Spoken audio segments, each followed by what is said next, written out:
Today's topic is going to ruffle some feathers, and that's okay because then the feathers need to be ruffled. I do encourage you in this video to look at where is it that you're triggered, especially where you feel it in the solar plexus, because the gut feeling is not a gut feeling. That's your ego. That's where the ego lives. This is where we feel our anxieties or insecurities or excitements that are really ego driven. Okay, so just noticing what you feel in the solar plexus throughout this video, and also remembering that if it's too triggering, just turn it off, and noticing what are some of the opportunities that are here to expand maybe your perspective.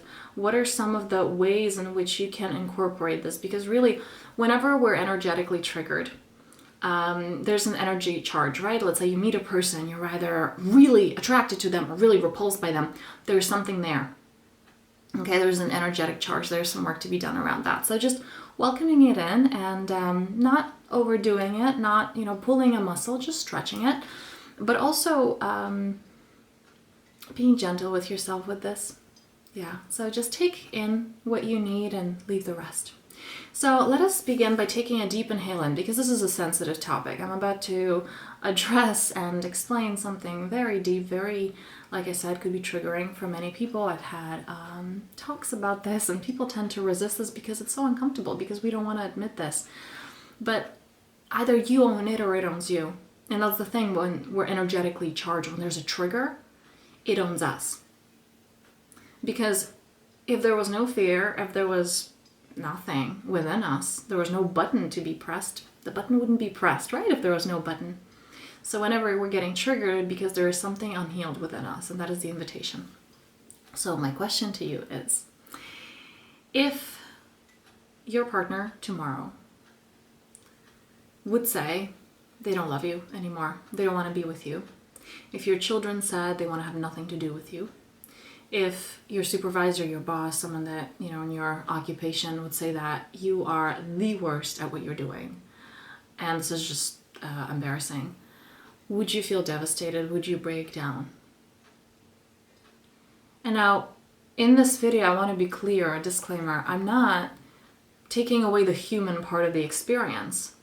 Let's say when a relationship falls apart, there's a grieving to it. It's not, I'm so spiritual, I don't grieve. Absolutely feel the sorrow of that, feel the devastation of that, but you don't get lost in it. You can experience it fully. You can be in the world, but not of it. So my question was, would you be devastated? Would you break down if that were to happen? Because here's the thing, if the answer is yes, then you're not truly in those relationships. You're not in those dynamics, whether it's work or personal.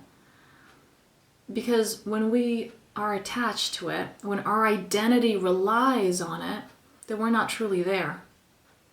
Think of it, when you need someone to stay, you make sure you show up in a particular way. And yes, there is the aspect that it's all beautiful. It's all this beautiful web of creation. A part of us in fear, shame, it has a light aspect.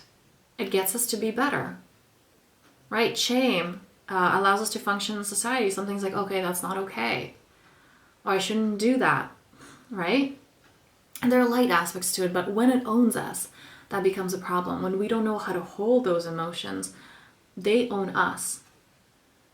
So when we are there, let's say in a dynamic, in a job, and we're trying to get validation, we're not offering our authentic experience, our authentic self to that dynamic, to that person, to that situation, to that circumstance, because we're too scared. If my family found out who I really am or what I really share, they would reject me. If my friend group really knew me, they wouldn't accept me. Those are not dynamics that are authentic to you. And isn't it exhausting to play a role?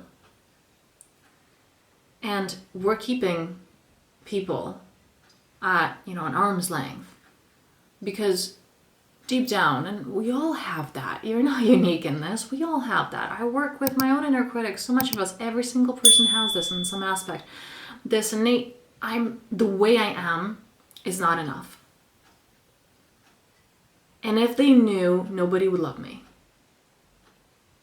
And when we get to love that, when we get to sit with that, because the truth is, you're not looking for anyone else to love you, you're looking for you to love you. But because we don't love ourselves, because we don't tune into that, we're trying to control the environment, making sure, okay, do you love me? Am I purporting here? Okay, is this okay? Is this all right? Because as long as everything out here is okay, maybe that feeling of me not loving myself will be postponed and pushed away, but it won't, because at some point it will catch up. For some people, it's towards the end of their lives. And what we miss out in the process is, first of all, living our truest, most connected, most free, liberated lives. But also we're keeping people in our lives from experiencing our true selves, which is such an incredible gift. And when you're in that place, you're like, no, it's not a gift. Like, my true self is like a roar. That's not a gift to experience. It is when you welcome it. It is when you come into wholeness. It is when you stop running from it. So much of our world is fake. And there's this desire. I want more authenticity. I want more truth. I want more genuine connections. And my question to you is, if this feels true, how are you creating that in your life? Is it just wishful thinking? Kind of like, oh yeah, I want my partner to love me or to do these things for me. Okay, are you doing some things like that for them? No, I'm just waiting for them to go first. Same on a larger scale, right? Are you doing those things, or what we expect from others? Well, I want to be heard and understood and loved. Great. Are you doing that with yourself? Are you tuning into you? Are you hearing you? Are you connecting to you? Are you creating time to do this? Or are you just waiting for someone outside of you to do that? When we have conversations with our coworkers, like, God, I'm just sick and tired of this, the mundane chit chat. Nobody cares how I'm doing, but we're doing this whole dance thing. If you don't want that, have a genuine conversation. But are you doing that, or are you waiting for someone else to take the lead first? Change begins with you. Peace begins with you. And this is really easy when you come into wholeness, when you come into your centeredness, and when you are there dedicated to living a solid life. And this is what we do in Thrive, in the membership, where we have weekly calls, we have soul inquiries. What does your truth feel like? If your soul were to lead your life, what would that look like? It's trusting that God Life Source Consciousness expressing through you.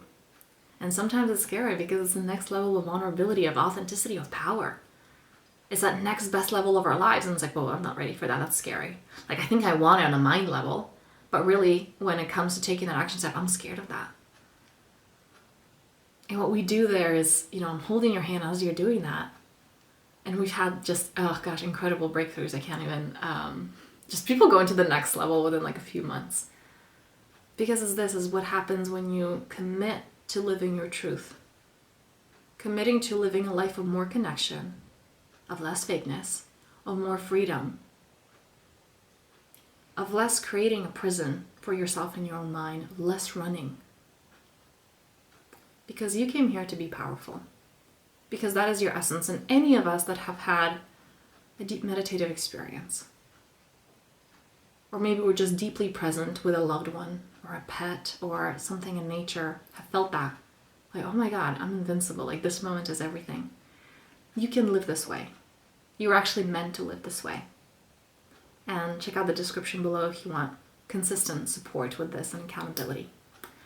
I thank you so much for being here. I thank you for choosing to bring more connection, more freedom into this world, into this life, into the lives of the people that you love. Thank you, and I'll see you in the next one.